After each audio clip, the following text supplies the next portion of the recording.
चलो let us start with new ऐसे 299 joint audit of financial statement. इसके बिना पेपर बनता है क्या?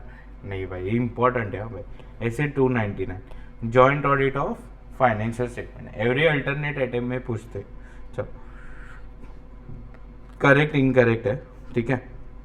Joint auditor is bound by views of majority of joint auditors.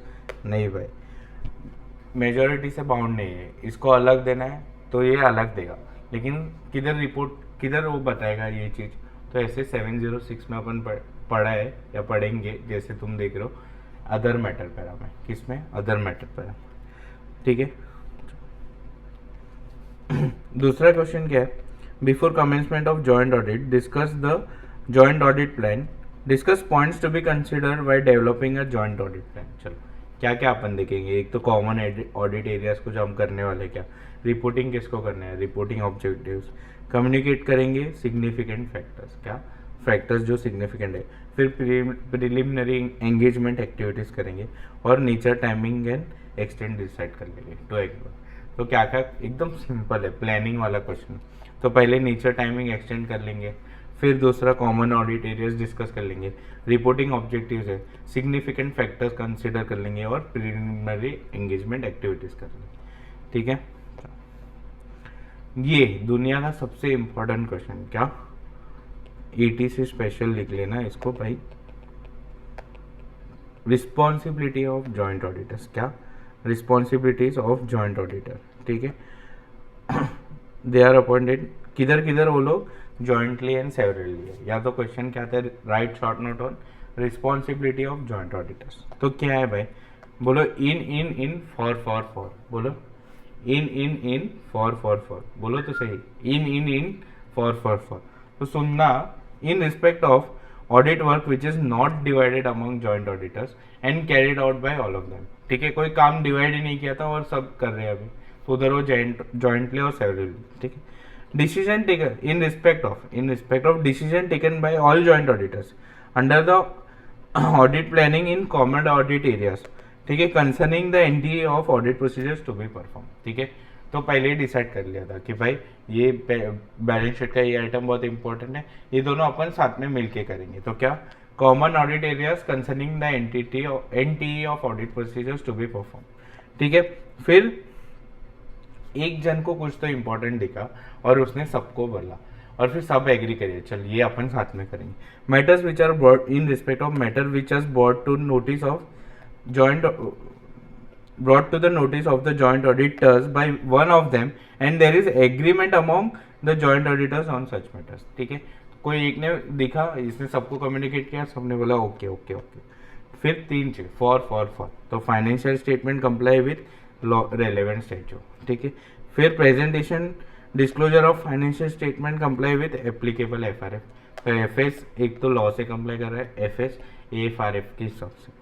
और लास्ट में क्या है, ऑडिट रिपोर्ट कंप्लाई करना है किससे, स्टैच्यू से तो करेगा, लेकिन ऐसे के हिसाब से भी ऑडिट रिपोर्ट होना चाहिए। और प्रोनाउंसमेंट का बुक रहता है ना जो तुम रद्दी में डालते हो, वो and other relevant pronouncement issued by IC. तो क्या, for financial statement comply with statue, financial statement prepared by FRF, audit report comply with relevant statute, फिर ऐसे एंड प्रोनाउंसमेंट बाय ऐसे। चलो समझा। तो ये क्या है, responsibilities of joint in for in respect of work which is not divided among joint auditors, फिर in respect of common audit areas concerning the NTE of audit procedures to be performed, फिर in respect of matter brought to notice by one of joint auditor and there is agreement of among all, ठीक है। फिर for financial statement comply with the relevant statute, for financial statement prepared as per AFRS, और फिर audit report complies with relevant statute, फिर SAs and pronouncement by ICA. By रट्टा है रट्टा। चलो क्या क्या, चलो वापस अभी तुम लोग भी बोलेंगे, ठीक है। Work which is in respect of work which is not divided, in respect of decision taken by all joint auditors, in respect of common audit areas concerning the NTA of audit procedure to be perform, फिर in respect of matter brought to notice by one of joint auditor and there is agreement among others, ठीक है। फिर financial statement comply with relevant statute, financial statement is prepared as per AFRF, audit report complex relevant statute SAs and pronouncement by ICAI। चलो इधर ऐसे खत्म हो जाता है, लेकिन मेरे को एडवांटेजेस ऑफ जॉइंट ऑडिट और डिसएडवांटेजेस पता नहीं, ऐसा बवाल LDR लग रहा है। क्या लग रहा है? LDR। ठीक है, बहुत दिन से पूछा नहीं है। मेरे को 2-3 पॉइंट बताने का है जो रेलेवेंट है। एक तो joint auditor common audit report, मतलब ऑडिट रिपोर्ट कॉमन इशू करते हैं। ठीक है, अभी समझ बाउंड बाय मेजोरिटी है क्या? नहीं। क्या बाउंड बाय मेजोरिटी है? नहीं। एक अभी समझो, एक बोल रहे मेरा ओपिनियन एडवर्स है, दो लोग बोल रहे मेरा क्वालिफाइड है। ठीक है, तो ये लोग अपना अपना ओपिनियन देंगे, अपना अपना रिपोर्ट देंगे, लेकिन और अपने अपने ऑडिट रिपोर्ट में किधर मेंशन करेंगे पता है? अदर मैटर पैराग्राफ में रेफर करेंगे कि भाई ये लोग ये बोल रहे हैं, और सामने वाला भी क्रॉस रेफरेंस करेगा कि इसका ओपिनियन अलग है। इतना समझा? ठीक है, समझा? तो बाउंड बाय मेजोरिटी है क्या? नहीं। ठीक है, और अपना अपना ऑडिट रिपोर्ट दे सकते हैं और अदर मैटर पैराग्राफ में अपने को बताना है। समझा तुमको? एक केस लॉस ऐसा क्वेश्चन आता है, ये दो लोग अलग है, ये दे रहे ओपिनियन, फिर ऐसे 299 आया, तो मैंने जो अभी इतना बोला वो और रिस्पॉन्सिबिलिटीज पूरा लिख के आया। अभी एडवांटेजेस ऑफ जॉइंट ऑडिट, और दूसरा क्या है? डिसएडवांटेज। एडवांटेजेस क्या होगा? मस्त शेयरिंग ऑफ एक्सपर्टाइज मिलेगा। Advantages of mutual consultation, lower workload. क्या? Lower workload, lower staff development cost, a sense of healthy competition, फिर बेटर क्वालिटी ऑफ परफॉर्मेंस मिलेगा। वाह वाह। इम्प्रूव सर्विसेज टू क्लाइंट मिलेगा। Displacement of auditor of company in respect of MNCs, work can be spread using expertise of local firms which are in better position to deal with detailed work। ठीक है, अभी Deloitte और मैं, ठीक है, तो वो लोग, हम लोग जॉइंट ऑडिट कर रहे हैं, तो इधर का ही कोई कंपनीज है, मतलब बाजू वाला, मेरा बगल वाला, तो लोग मुझे हायर करेगा ना, क्योंकि मेरे को इधर का सब ज़्यादा पता है। ठीक है, अरे हाँ है ना। चलो, तो इसका कोड क्या है? साला BD। तो शेयरिंग ऑफ एक्सपर्टाइज, फिर एडवांटेजेस ऑफ म्यूचुअल कंसल्ट, फिर lower workload, lower staff cost, और फिर एक है L, फिर अ सेंस ऑफ हेल्थी कंपनीज, फिर B से बेटर परफॉर्मेंस मिलेगा, फिर I से इन रिस्पेक्ट ऑफ MNC, फिर D से डिस्प्लेसमेंट का पॉइंट याद आया तो ठीक है, और फिर इम्प्रूव सर्विसेज टू क्लाइंट। अरे हाँ है ना, एकदम वापस से रिपीट कर दो, ये भूलना नहीं है भाई। क्या क्या एडवांटेजेस होते?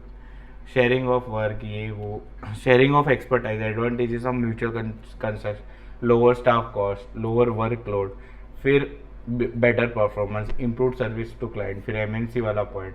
ठीक है, तो sharing of expertise, advantages of mutual consultation, lower workload, lower staff development cost, lower cost to carry out work, better a sense of healthy competition, ये मैंने लाइन में लिखा है, मतलब कोड में लिखा है, better quality of performance, improve services to client, displacement of auditor और इन रिस्पेक्ट ऑफ MNC। अभी डिसएडवांटेज क्या होगा भाई?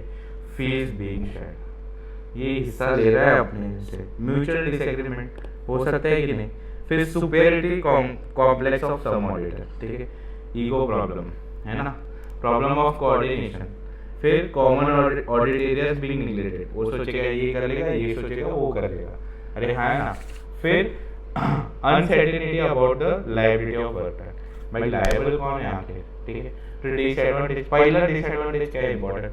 फीस एक तो शेयर होता है, फिर म्यूचुअल डिसएग्रीमेंट, सुपेरिटी कॉम्प्लेक्स होता है, problem of coordination, superiority complex से याद आया प्रॉब्लम ऑफ कोऑर्डिनेशन, फिर कॉमन ऑडिट एरियाज और अनसर्टेनिटी ऑफ लायबिलिटी। तो क्या क्या है? फीस बीइंग शेयर, फिर म्यूचुअल डिसएग्रीमेंट, फिर याद आया सुपेरिटी कॉम्प्लेक्स, याद आया प्रॉब्लम ऑफ कोऑर्डिनेशन, फिर कॉमन ऑडिट एरियाज और लास्ट में अनसर्टेनिटी ऑफ लायबिलिटी। समझा तुमको? तो इधर अपना ऐसे 299 होता है, खत्म।